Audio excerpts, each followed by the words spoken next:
Hey,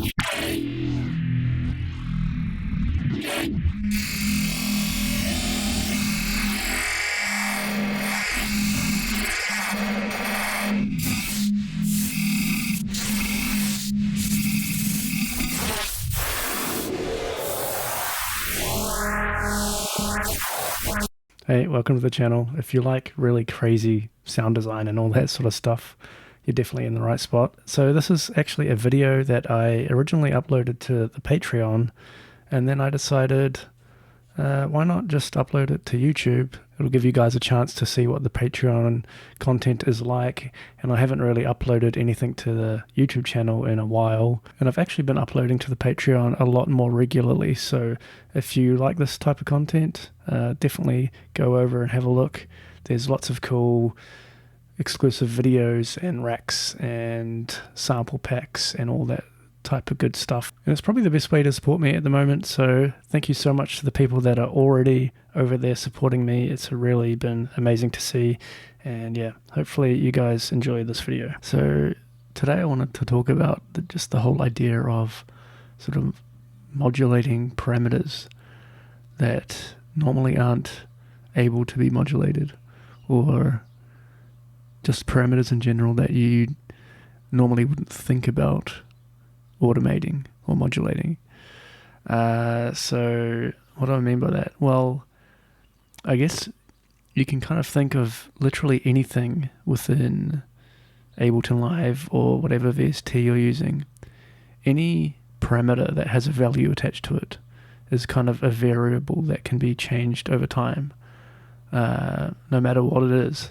So like, just as an example, the classic one I always see is, you could do this with any synth by the way, is a thing called preset mashing, where you basically just input a note here, and maybe a few different octaves.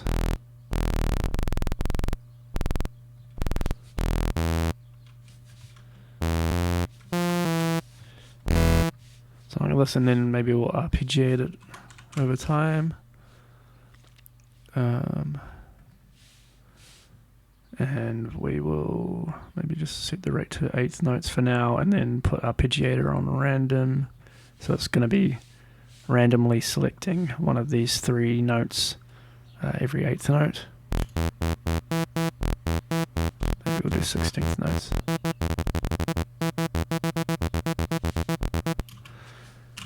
And then what you do is you just go into whatever synth you're using and sort of change the patch randomly. So you can think of this as modulating.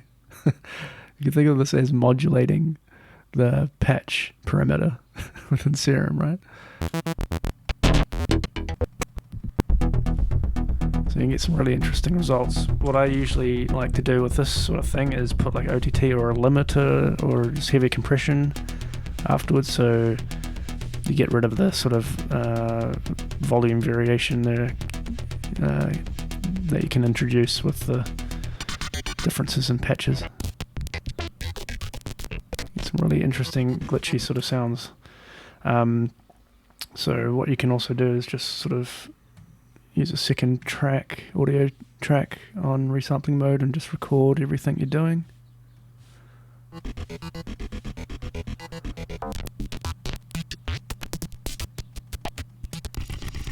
See it recording there.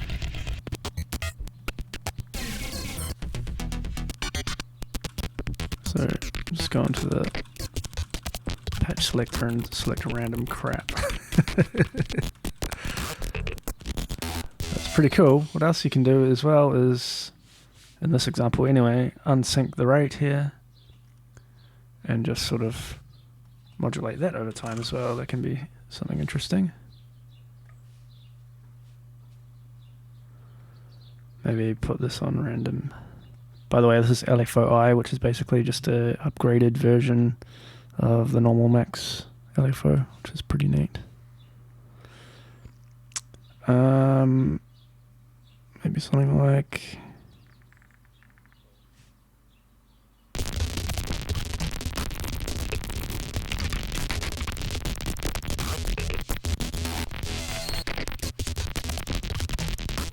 So that's super glitchy. I'm not even modulating the the patches at all.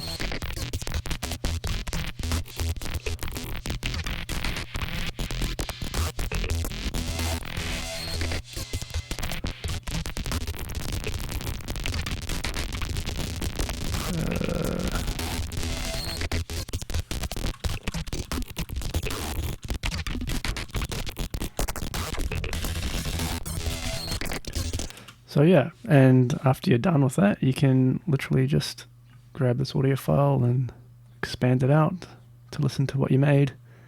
And maybe, I wasn't recording that last little bit, was I?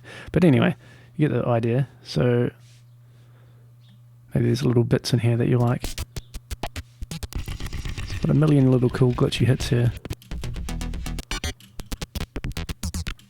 That's pretty neat. And then you can put whatever effects you want onto this, obviously. So maybe we could warp this over time as well.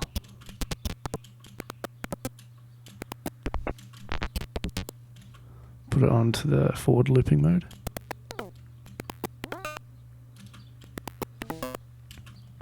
Distort the crap out of it.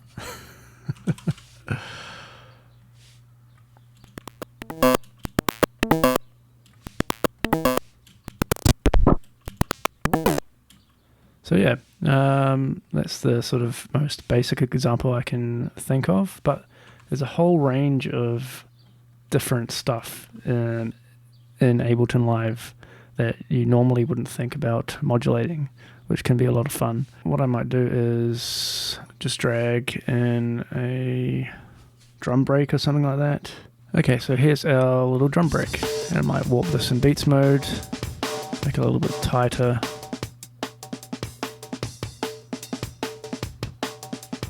Something like that. And another example, I guess, is if we go into Saturator.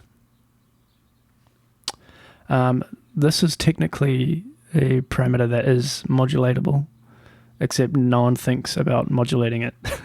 So, and that's the distortion type.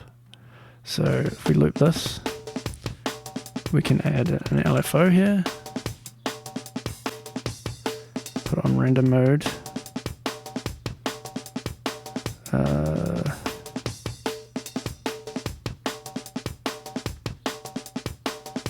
Something like this, and we'll sync this up as well.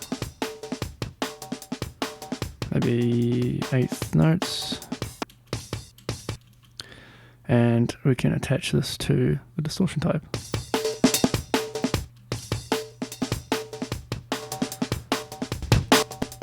Now the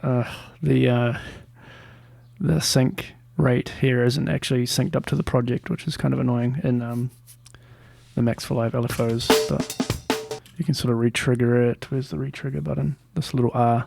So if you push R on the moment you push play, it should be synced up, roughly. Now if we boost the drive here, so this is a little rack that I made. It ties the drive amount to the output amount. So every dB of gain you push into the saturator, it's being taken away again in the output. So you just get a more sort of linear sound that's a bit easier to work with.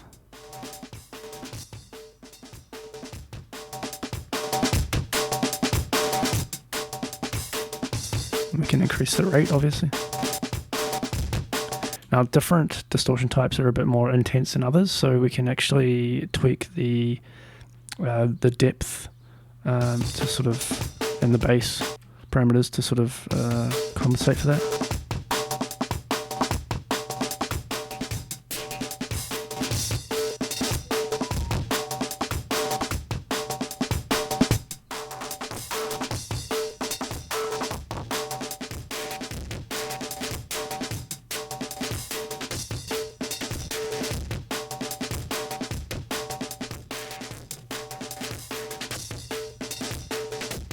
So it's kind of interesting, right? So we could sort of record that down as well.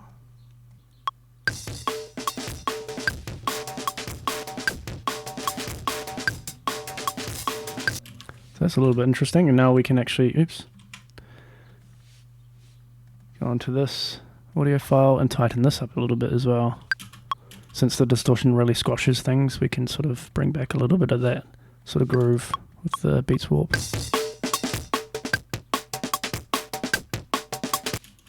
That's pretty interesting.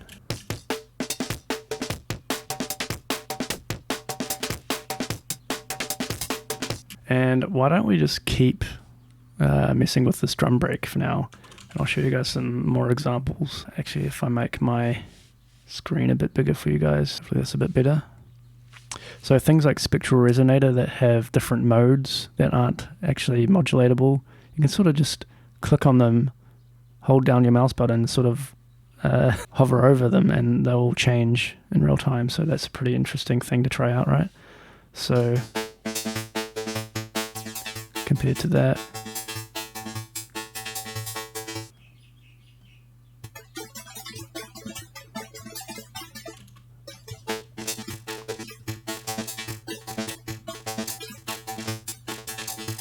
so maybe we could bring the dry wet down a bit, and why don't we record that down as well? Mess with the harmonics too. Cool. Alright, we'll keep going with this. Another example would be something like actually hybrid reverb that has impulse responses attached to it.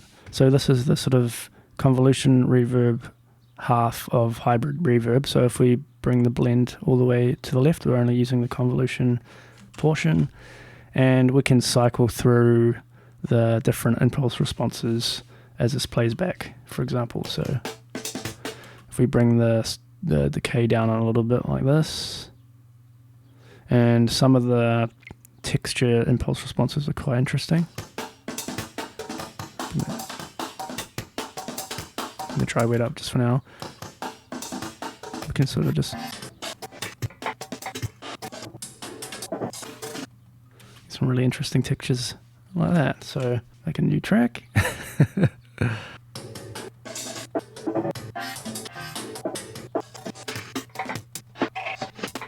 That is pretty interesting. So if I put an OTT on this one, and then I can go back to our original drum loop that still has the sort of bass groove attached to it. I can put a vocoder on this track, and then I can showcase the next sort of interesting thing we can do here. So vocoder, and maybe I'll put an OTT at the end of this one as well, just because the vocoder can get quite quiet. And then I'll just put the click track on so I can re-trigger this LFO properly. It's probably a better way to do that, honestly. It's kind of annoying, but anyway. Now I'll put this on external and select our resample track.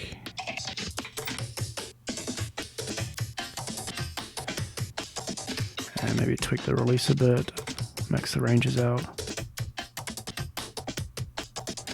It's already sounding pretty cool, but the cool thing you can do is sort of modulate the band amount. The way you do that is you select the band and make sure it's still sort of highlighted here, and then you can just push up and down on the keyboard. It does make a difference. It's quite...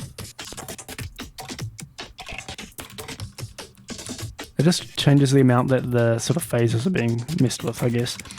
But what you can do is go to the max bands and then just draw some random like shapes on the levels here. Just something real crazy. Something like that. And now if you modulate the band amount, you'll get this really crazy sort of filtering sound.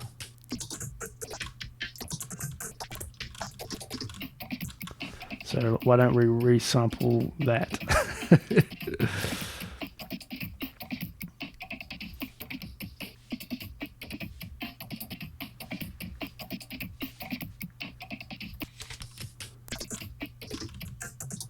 So I'm just pushing up and down on my keyboard here.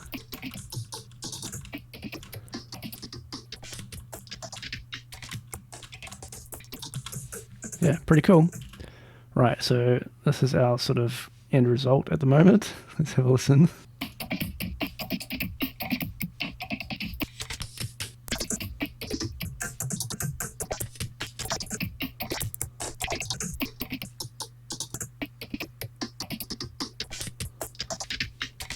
Why don't we try different warp modes here?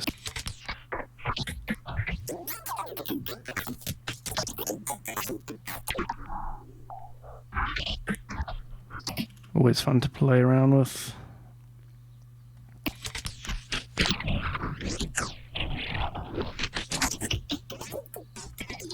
I guess this is another sort of parameter you can mess around with modulating, is the warp modes. It's a pretty common thing to do though, I guess, so let's have a play around.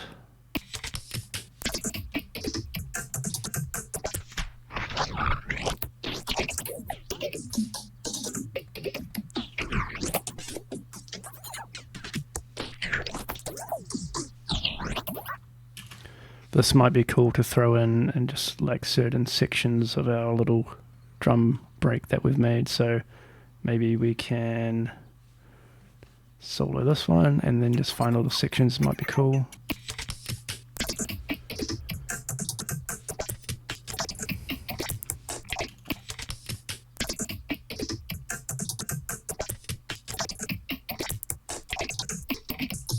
So maybe we'll get rid of this section and sort of just replace it with our super glitched up warped version.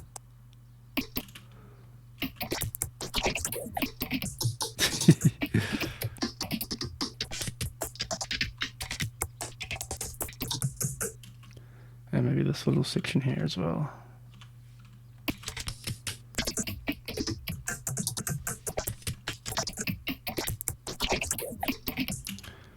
And maybe we'll drag this back a bit here.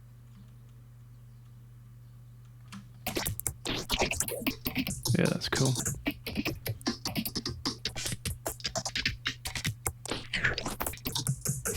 That's pretty crazy. So line it up until it sounds cool. Cool. So I'll group that together and just sort of saturate it as a whole here.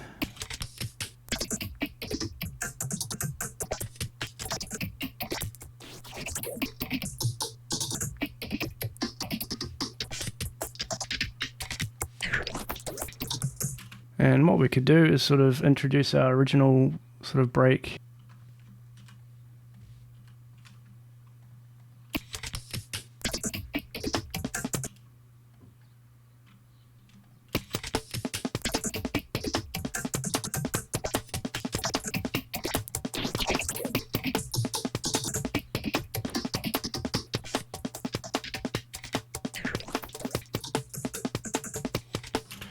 And maybe we will just EQ this a little bit, get rid of the real lows. So yeah, you can really get carried away with this kind of stuff, obviously. So yeah, that's kind of neat. And the last thing I wanted to show you guys was operator. So you, like, this isn't just limited to drum beats and stuff, obviously. Operator actually has some cool parameters that you can sort of modulate as well. So the main example would probably be in the oscillator tab with all of the different harmonics, the waveform editor. So you can literally draw in these harmonics. Now these aren't normally modulatable, but you can sort of just draw them in over time, right, to get some interesting sounds. So for example, let's just draw in a note here.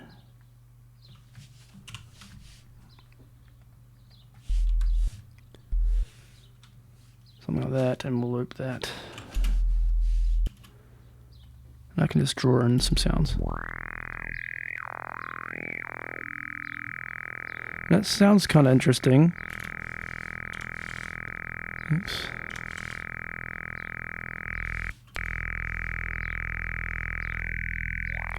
But the cool part is when you sort of introduce a complex effect chain or something like that after the fact. So maybe like a stack of delays or something like that. Let's go echo, and unsync the time, and maybe add an LFO mapped to the time on random.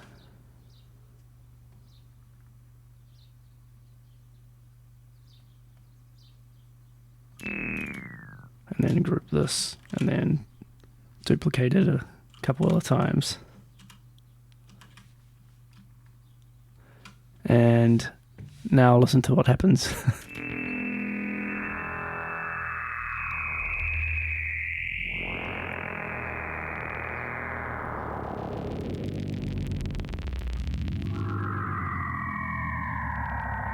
Really crazy shit.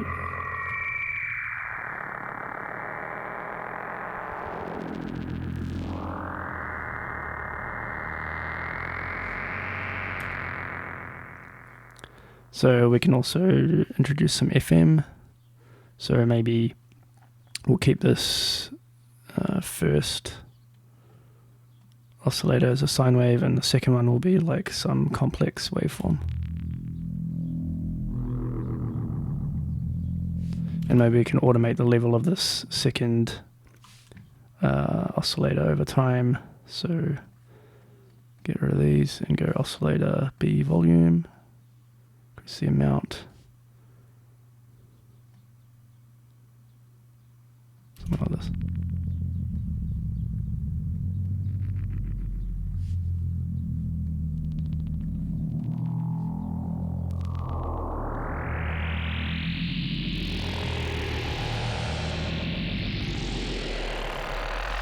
So yeah.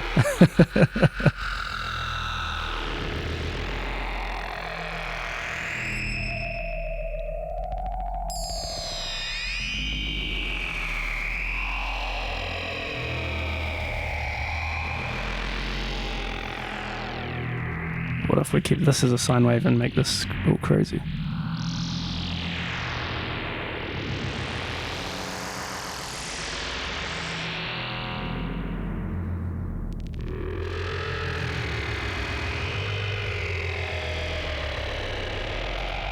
And yeah, you can experiment with all different sort of effect racks. Maybe you've got a collection of really crazy racks that you've made. You can drag those on and just see what they sound like.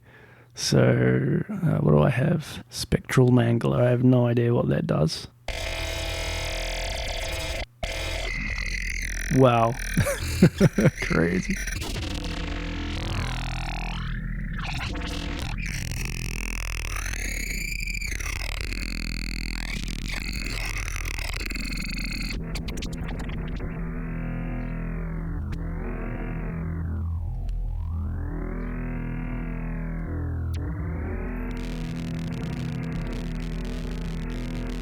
I think this rack has like spectral time or something in it.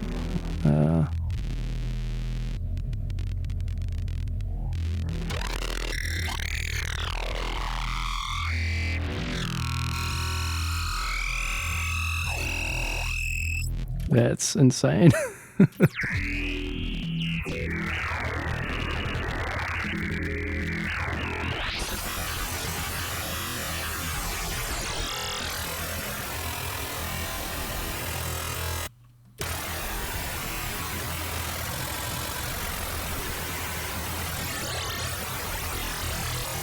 What about one of my dynamic destroying racks? Oh, this is one I made not too long ago, actually.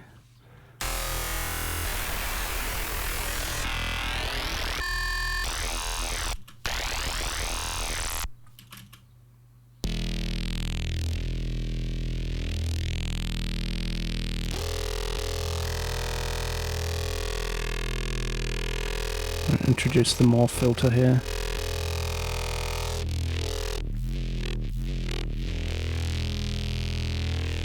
Drag normal us LFO on and attach that to the morph. Something like that. And duplicate that. There we go.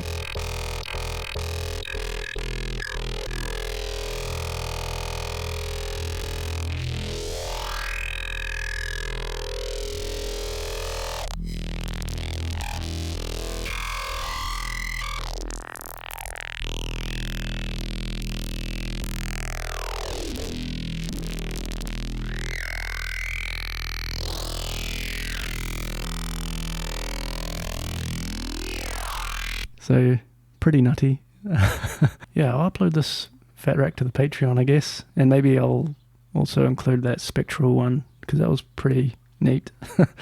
But yeah, hopefully you guys got something out of this video.